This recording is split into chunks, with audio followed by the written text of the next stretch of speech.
I apologize for the short update, guys. Things have gotten a little crazy around here, and I'm not sure how often I'll be able to update going forward. I really appreciate all the support you guys have given me, and while I only have a couple of short stories to share with you, I'll be interested to see what you all think.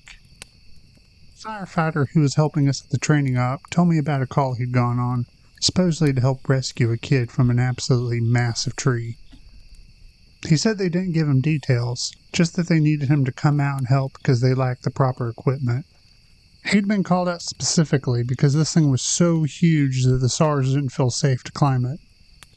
He'd been a tree trimmer before joining the VFD, so it was easy enough for him to grab his old equipment and come help out. He was led out about 2 miles, and the team stopped at one of the biggest trees in the area and pointed up. He laughed and asked the captain how the kid had gotten up there. Made some joke about the old cat in the tree thing, but the captain just shook his head and told him to get up there and get the kid down. He said he knew something was up, but he didn't push it. He said that as he climbed the tree, he started wondering if they were playing a prank on him. There is no way this kid should have been able to climb this freaking tree. It was massive at the base, but about halfway up it started tapering, and almost had to turn back a few times because I really didn't think it was going to be able to hold me. But he said he kept going, and when he was just about at the top, he saw a flash of blue in the branches. I saw the kid's shirt sort of caught on a branch, and I called out to him and told him to come near me if he could, but he didn't say anything. I kept moving, calling the kid's name and telling him not to be scared, that I was there to help him. By the time I got to him, I knew he wasn't going to answer me. I found him, or what was left of him, cradled in a fork of a branch, and the fact that he was up there was sheer luck. If he'd fallen any other way, he would have come crashing down. It wouldn't have mattered though, because this kid was long dead before he wound up in the tree. I don't know who put him there, or how, or why, but it was sick.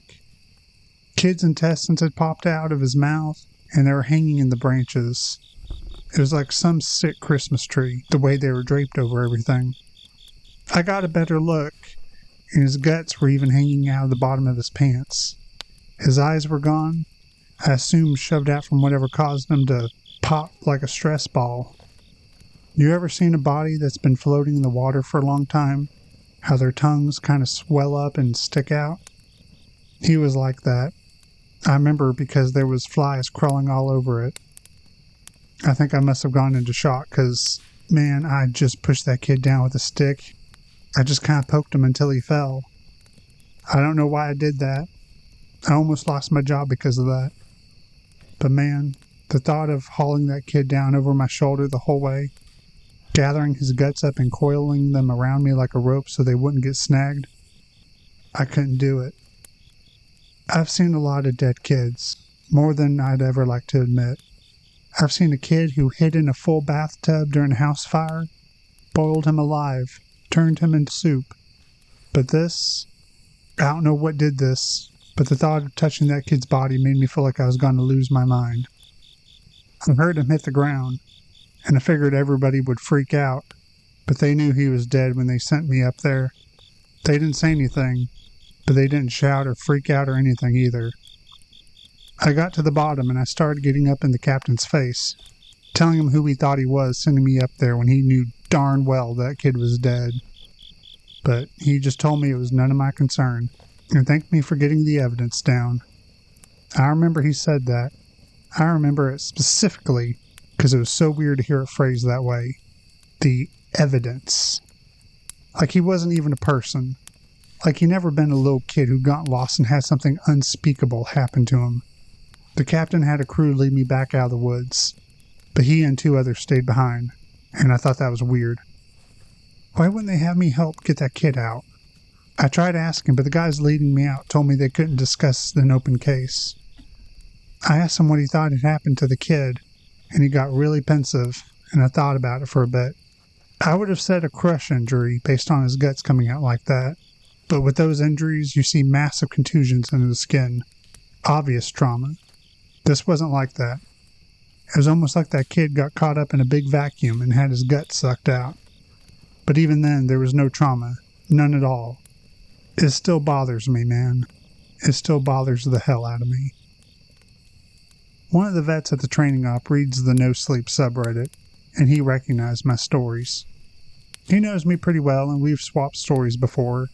He asked if he could share something he's noticed about the stairs, and some thoughts he had. I'm really glad you decided to share these. I think it's important that people be aware of what's out there, especially since the Forest Service is doing such a good job covering it all up.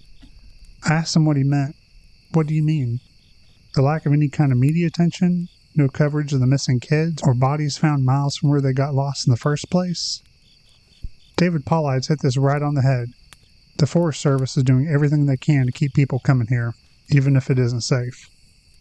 I mean, to be fair, it's not like these things happen every day, but the numbers add up, and it's worth looking into, especially the stairs. I was surprised you didn't mention the flipped ones. I didn't know what he was talking about. I couldn't remember him ever talking about something like that. He seemed somewhat incredulous. I can't believe you've been doing this for so long without seeing them. No one told you about them? I shrugged and asked him to elaborate. Well, there's the normal stairs, the ones that pop up when you're a ways out. I know you know about them, but sometimes I've come across ones that are flipped upside down. I guess it would be like if you had a dollhouse and the stairs were a separate piece. Now take that, flip it upside down so the top step is stuck in the dirt, and put it out in the woods. I don't see them as often, but they're odd to say the least. Makes me think of footage taken after a tornado when the houses are all blown apart and random things are left standing, like chimneys and garden walls. Those ones freak me out more than the normal ones because I can't really write those off as easily. I don't scare very easily, like most of us who work out here, but the idea stuck with me, and it bothers me. I'm not going to try and find out more about them. He also mentioned how many people are bothered by the guy with no face. He got really excited and told me something similar. I was out on a training exercise a few years ago. I was camped out in my tent and I heard someone walking outside of camp. We're told not to wander far, so I wonder if it was a rookie who'd gotten up to pee and couldn't find his way back. Remember that guy in our group a few years back who nearly fell off the mountain? Well, I'm paranoid about that happening again, so I got up to see what was going on. I went to the edge of camp and called to whoever it was and told them the camp was this way, but they kept going back out into the woods, so I went after him. I know it was stupid, but I was half asleep and I just didn't want to deal with some idiot getting hurt. I followed this thing on a dead straight course for about a mile, and then it stopped off the edge of a little river. I could see the outline of it because the water was reflecting the moon, and it just looked like an ordinary guy. He had a pack on, and it looked like he was facing me. I asked if he was okay, if he needed help, and he cocked his head like he didn't understand me. I always have my pocket knife on me, and it's got this little thumb light attached to it, so I turned that on and lit up his chest so that I wouldn't blind him. He was breathing so slow and deep that I wondered if he was sleepwalking. I went closer and asked him again if he was okay. I moved the light up, and something didn't seem right, so I stopped. He kept breathing in this real slow, deep breaths, and I sort of figured out gradually that that was what was bothering me. It was like he was pretending to breathe, but not actually doing it. His breaths were too even and too deep, and all his movements were exaggerated, like his shoulders were going up and his chest moving. I told him to identify himself, and he made a muffled noise. I moved the light up, and I swear to God, this guy had no face, just smooth skin. I freaked out and sort of fumbled my light, but I saw him move toward me, but he didn't actually move. I don't know how to explain it, but 1 second he was at the edge of the river, and the next he was 5 feet from me. I never looked away or blinked. It was like he moved so fast my brain couldn't keep up. I tripped and fell on my ass, and I could see this line open up on his throat. It stretched up to his ears, and he tilted his head back and smiled at me with his throat. There wasn't any blood, just this gaping dark hole, and I swear he smiled at me with this gash in his throat. I got up and ran as fast as I could back to camp. I couldn't hear him following me, but I felt like he was always right behind me, even though when I looked back I couldn't see him. I calmed down when I got back to camp. The fire was still going, and I guess that pack mentality of being with other people made me stop and breathe a little. I waited by the fire to see if he'd follow me there, but I didn't hear anything for a few hours, so I went back to bed. I know it sounds weird, but the whole thing was just so surreal that it was almost like I immediately wrote it off as my imagination. We were telling ghost stories one night before bed just to scare each other and poke fun at whoever got creeped out. Most of the time it's the rookies, but one woman told a story that actually managed to get under my skin a little, and I know the same is true for others. She said it was true, but then again, every ghost story told around a campfire is true. Somehow, though, I don't think she was making this one up. It had that ring of truth that only really traumatizing events have. She said that when she was a kid, she and her friend used to go out in the woods behind her house a lot. She lived up in northern Maine, where there's a lot of dense, unpopulated national forest. She said the woods up there aren't like they are here. They're so thick in places that the trees block out the sun almost completely. She said that she and her friend grew up there, so they weren't scared of being out there alone, but they did always maintain a sense of caution in certain areas. She said it was never really talked about, but they always knew not to go out more than a mile or two beyond their homes. The adults never said why, but it was an unspoken rule that no one ventured out that far. She and her friend made up stories about bears as big as houses that lived out there, and they used to scare each other by hiding and making growling noises while the others searched for them. They said one summer there was a series of awful storms that blew down a lot of trees and set one part of the forest a few miles behind their house on fire. Fire crews got it under control, but she said some of them came back not quite the same. It was like they'd been to war. You could tell who'd really gotten scared because they had the same look on their faces. I think it's called shell shock. My friend and I said they were like dead people. They didn't smile or say anything if you went up to them, and most of them left town as soon as everything was over. I asked my parents about it. They said they didn't know what I was talking about. Once everyone was told the woods were safe again, my friend and I decided to hike out there to see where the fire had happened. We didn't tell our parents where we were going, and it was pretty exciting to think we were disobeying them like that. We hiked out about 2 miles or so, and we started seeing burnt trees and stuff. I remember my friend got really upset because we found the skeleton of a deer curled up under a tree, and I practically had to drag her away from it. She wanted to bury it, but I didn't want her touching it because its antlers were weird. I can't remember why. I just remember thinking there was something wrong with them, and I didn't want either of us going near it. The further we went, the more burnt everything got. Eventually there were no standing trees, and it was like being on another planet. Almost nothing green, just green and black everywhere. We were standing there looking at it all, and we both heard someone shouting in the distance. I panicked because I thought it was my dad, and that he was going to tell me I was grounded. My friend broke off and went and hid behind a big rock, because she said she didn't want to be caught here.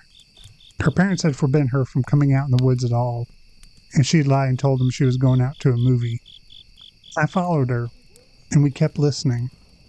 I could hear this voice getting closer, and I realized they were calling for help. I thought maybe it was some hiker who'd gotten lost and needed directions back to town. That used to happen all the time, so I was used to helping people out. I heard him following my voice, so I kept calling out until I saw him running in the distance. He got closer and I could see his face was all red. I told my friend to give me her pack because she had a first aid kit. She made this noise like she was all grossed out, and she asked if I saw his face. I told her to shut up, and I jogged up to meet him. I stopped about halfway, and when he stopped in front of me, I could see that his face and lips and part of his forehead were all gone.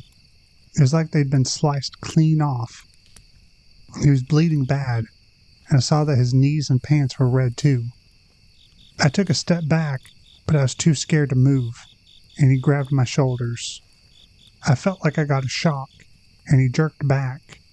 He started babbling, and I couldn't tell what he was saying, except that he kept asking how long he'd been gone. He asked me where his unit was, but I just shook my head. He looked me over and he saw my Walkman and he screamed. He just kept babbling and touching his face, and I realized he wasn't wearing the right clothing. He had some kind of weird gray cloth jacket, and almost formal pants on. The jacket had these weird buttons and red borders on it. I kept shaking my head and I told him I couldn't understand what he was saying. I went to open the first aid kit, but he just screamed again and said the only thing I could really understand, "Don't touch me, you'll make me go back there." After that he ran off, and I could hear him screaming the whole time. When I couldn't hear him anymore, he turned around and my friend was crying. I just turned around and started walking back to town. She asked me over and over what happened and who that was, but I didn't say anything. When we got home, I told her I didn't want to play in the woods with her anymore. We're still friends, but we don't talk about that guy. Not ever. Thank you for listening if you indeed still are, and I wish you a wonderful rest of your day. God bless.